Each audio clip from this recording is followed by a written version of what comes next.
성폭행 피해로 법정 싸움을 하던 부부가 극단적인 선택을 했는데요. 결국 두 사람 모두 목숨을 잃었습니다.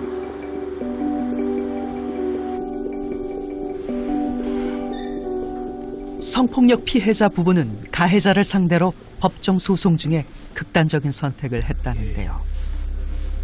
피해자인 아내는 성폭력 1차 가해는 물론 법정 소송까지 진행하면서 받은 2차 가해로 심한 우울증을 겪었다고 합니다. 이 모습을 지켜보다 못한 남편이 아내의 뜻에 따라 함께 생을 마감했다고 합니다. 고인들 뜻이 좀 안타까운 사연들을 좀 알리고. 좀 억울해요.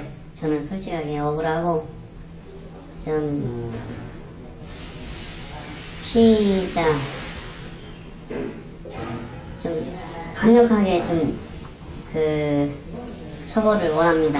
여기서 간단한 죄를 지내는 사진을 무사히 장례를 끝낸 유족이 연락을 해왔습니다. 정말 미안하고 한 동네 한 마을에서 꼬마 때부터 함께했던 친구고 나이 먹어서도 계속 함께했던 친구, 그다음에 부부 동반으로 뭘로 항상 가깝게 보던 친구, 그런 친구가 하루아침에 돌발을 하는 거죠.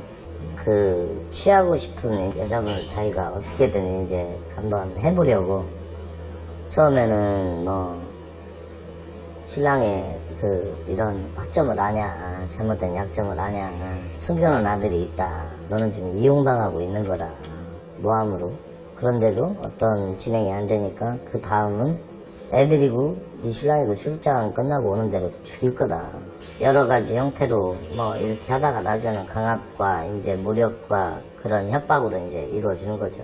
이 검정색이 가해자고 이 하얀색이 이제 부부예요. 이 상황에 가슴 아파하던 유가족은 오랜 시간 친구로 지낸 피해자 부부와 가해자 부부의 사진을 보여주며 안타까워했습니다. 이 문자는 6시 7분에 딸한테 오늘 입학식이니까 늦지 않게 학교에 잘 가야 된다. 그다음에 6시 40분에 그 펜션 주인분한테 죄송한데 저희 오늘 하루만 더 묵을게요. 이따 지금 이제 자니까 이따 저녁 때 일어나서 반값은 결제해드리겠습니다. 라고 이제 그 메시지를 남기고 그때 아마 진행이 된 것 같아요. 그때. 결혼 후 첫 여행으로 갔던 펜션에서 돌이킬 수 없는 선택을 했습니다. 지금 15살 먹은 중학교 2학년짜리 조카, 이제 고등학교 1학년이 된 우리 조카, 얘들이 무슨 죄가 있으며 하나는 외할머니 집으로, 하나는 고모 집으로, 고아 아닌 고아가 된 거잖아요. 엄마 아빠 없는. 유서의 마지막 글 2줄이에요, 2줄. 내 분에 못 이겨서 떠난다 그래요. 내가 이렇게 선택을 하는데 내가 넌 진짜 죽어서도 너는 복수할 거다라고 이렇게 그런 메시지를 남기고 떠나는데, 지난해 11월 성폭력 피해 부부가 제기한 형사소송의 1심 판결 결과가 나왔는데요. 성폭력 사실에 대해서는 무죄 판결을 받았습니다. 고인이 된 피해자 부부는 억울함을 호소하고 항소를 제기했다고 합니다. 정말 기가 막힌 건 이 가해자가 재판 판결 이전에 누구에게 편지로 말로 지가 말을 해요. 난 이거 무죄 받는다. 무죄 받고 나 1년 6월 살면 나간다. 이렇게 말을 하고 다녀요. 근데 거짓말같이 얘 말처럼 됐잖아요. 가해자의 말대로 재판 결과가 나왔잖아요. 그게 정말 신기한 거죠.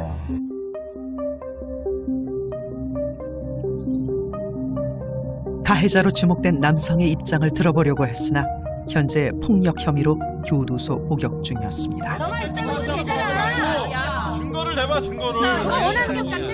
1심 판결 이후 이웃과 지인들의 2차 가해도 죽음의 원인이 됐다고 유족들은 말하는데요.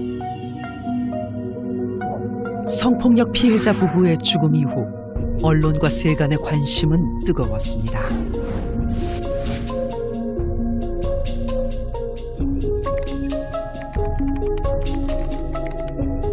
국내에서는 강간의 성립 요건으로 폭행이나 협박, 항거불 등에 대하여 피해자에게 입증 책임이 있는 것으로 되어 있습니다.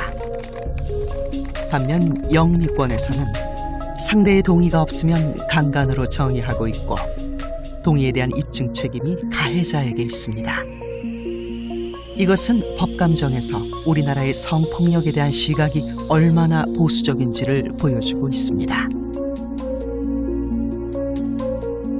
그러니까 지금은 입증의 책임이 무조건 이제 그 항거 불능 상태에 이르렀음을 피해자가 계속 진술을 해서 설득시키는 방법밖에는 대안이 없어요.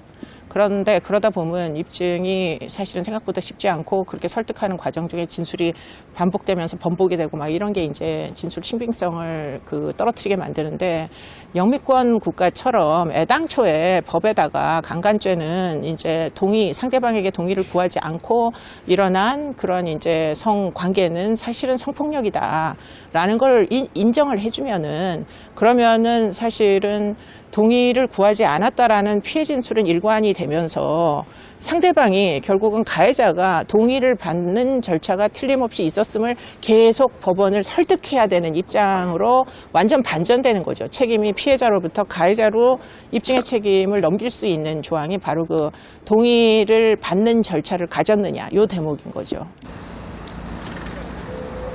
지난 3월 7일 광화문에서는 특별한 전시회가 있었습니다. 기업인, 언론인 등 수많은 권력자들에게 성폭행을 당했다는 유서를 남기고 생을 마감한 배우 고 장자연 씨의 구주기 추모 전시회인데요. 죽음으로 성폭력 피해를 알렸지만 처벌받은 사람은 단 한 사람도 없습니다. 영정사진을 홀로그램으로 표현한 이 작품은 배우 고 장자연 씨가 마치 우리 사회의 미투 운동을 보고 있는 듯합니다. 이렇게 약간 앉으면 뷰가 아주 좋은 것 같아요. 네.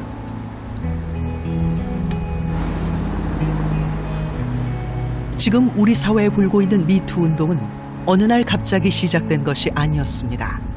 10년 전에도 20년 전에도 많은 이들이 미투를 외쳤지만 그 외침에 귀 기울이지 않았습니다. 이 사건이 작은 사건 아닌데 이제 피해자는 있는데 가해자가 없죠. 그래서 뭐 이 당사자분도 억울한 건 당연하겠지만 이 동시대를 사는 우리들도 이게 석연치 않다 해결이 이런 생각으로 재조명해 보고자 이 사회에 제가 그런 메시지를 던진 거죠.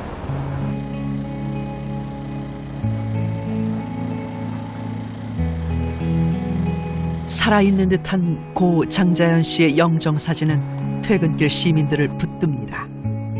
지금 우리 사회에 부는 미투 열풍은 배우 고 장자연 씨의 사건에 대한 재조사를 요구하고 있습니다. 보는 순간 풍하네요. 어떡해요. 너무 마음이 좀 그렇다.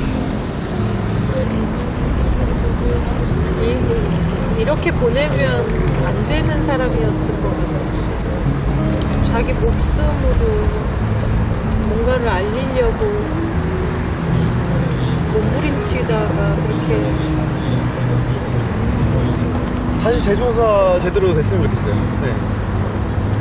더 많은 목소리, 더 큰 목소리를 낼 수 있는 사회적인 분위기가 조성되어야 된다고 생각하고요. 그냥 제2의, 제3의 장전 이런 식이 아니라 확실하게 문제 짚고 넘어가야 할 그런 관심도 필요할 것 같고. 미안한 그게 죄의식 같은 게 있는 것 같아요. 네. 그때 각자 사는 게 바쁘니까 관심을 제대로 못 갖고 넘어가는 부분이. 지금 이 순간 가해자들은 어떤 생각을 하고 있을까요?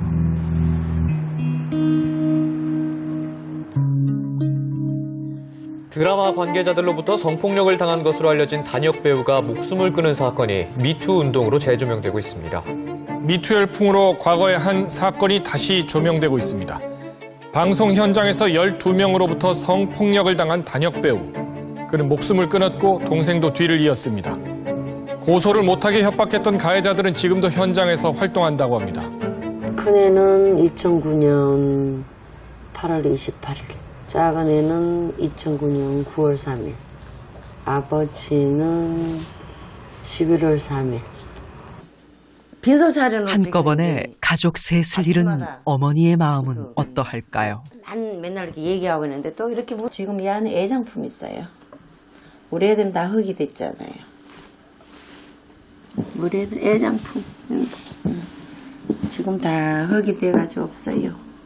이거는 이제 내가 죽기 전날에 이제 없어야지.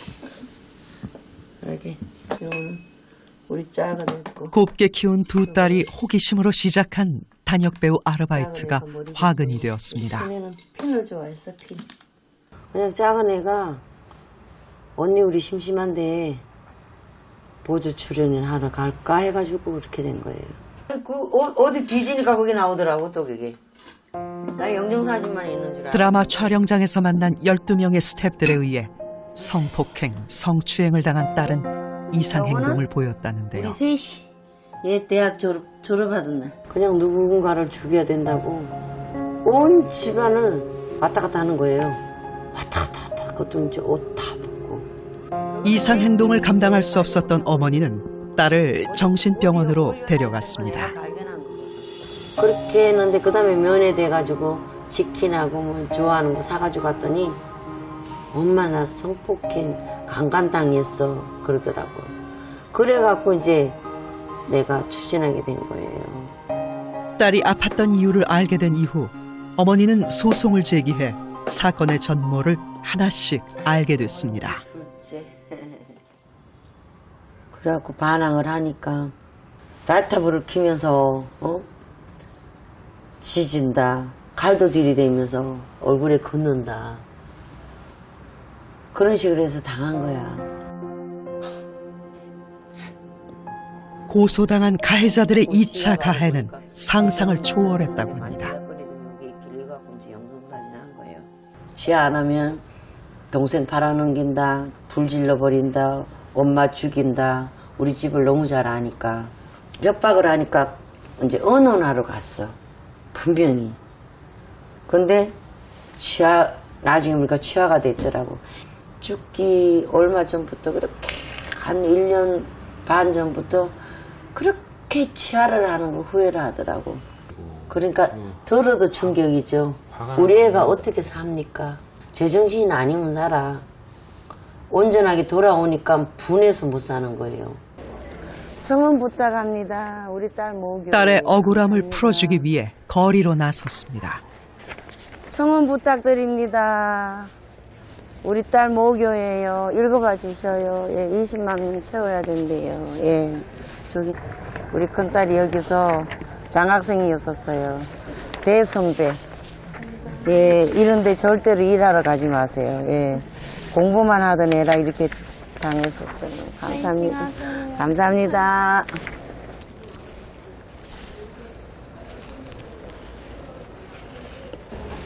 청원 좀 해주세요. 아, 감사합니다.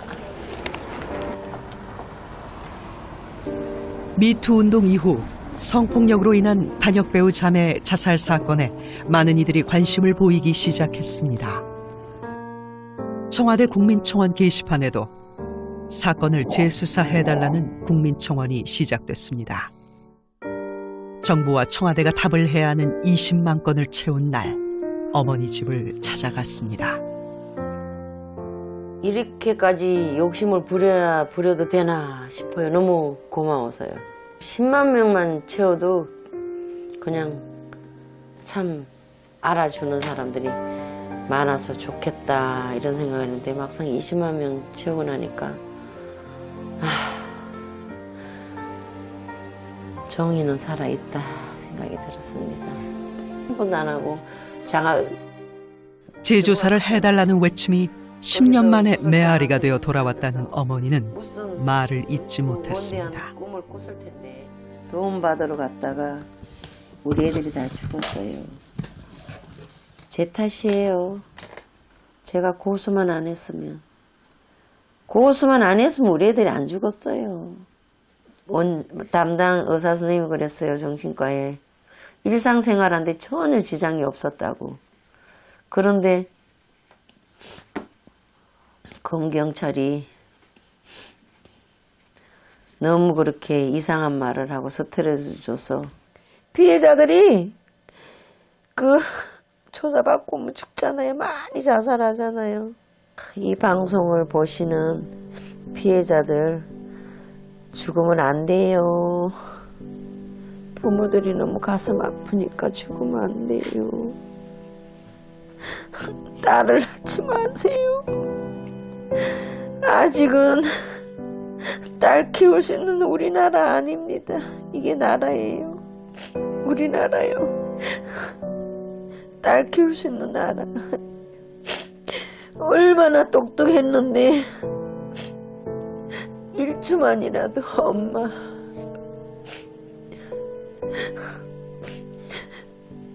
목소리 듣고 싶어요. 솔직히 너무 보고 싶어서 때로는요 몸부림칠 때도 길거리에서요 바닥에서 몸부림을 치다가 헛두덩이가 돼가지고 집에 올 적도 있어요. 잊어요? 못 잊어요. 그 잊으라는 말 좀 하지 말아요. 너무 그 말이 아픕니다. 저는. 그가 저에게 했던 것처럼 상대방이 거절해도 섹스를 요구하고 지난 3월 23일 놀라운 일이 벌어졌습니다. 드디어 일반인들이 거리로 나오기 시작했습니다. 그리고 때 생긴 트라우마일 거라고 더 이상 참지 않겠다는 외침이 있었습니다. 2000년간 지속되었던 이 지독한 여성 혐오의 가해자는 나였지 않았을까. 말로만 철저한 반성을 외치고 꼬리 자르기 식으로 끝나는 가해자 주변 공동체와 아무런 입장도 내지 않는 주변 인물들. 울지 않으려고 했는데 이 날이 오는 순간부터 너무 눈물이 나요.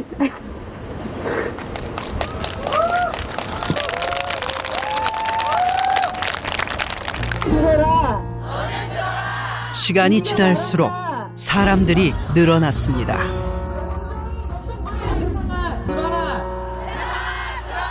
우리가 말한다.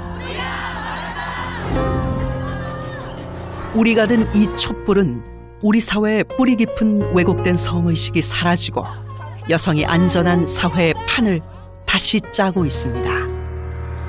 그리고 미투 운동의 위대한 서막을 알린 서지현 검사의 말처럼 성폭력은 피해자의 잘못이 아닙니다. 분들이 모여서 이야기하는 만큼 꼭 이번 기회에 대한민국 사회가 바뀌었으면 좋겠습니다. 펜스롤 따위 필요 없을 정도로 우린 모두 펜스 밖에서 살았지 않습니까? 이제 더 이상 참을 수 없어서 이렇게 나왔고요. 지금 당장 바꿔야 합니다.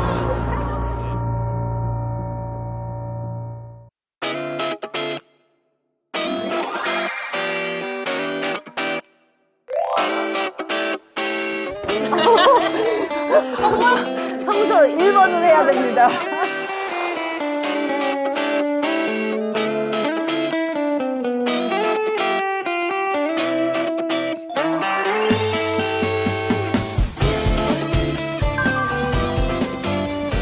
고맙습니다. 어쨌든 드디어 왔습니다.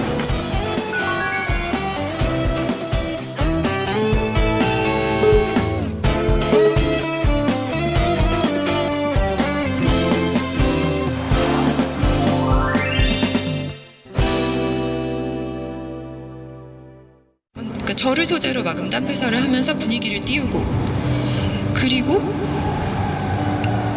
정말 일상적인 공간인 지하식당 배식대에서 식판을 들고 밥 먹으려고 기다리는데 거기서 귀신의 법칙으로 좀 써보고 싶었어요. 근데 위자료가 300만 원. 가해자가 저를 남정숙 교수님!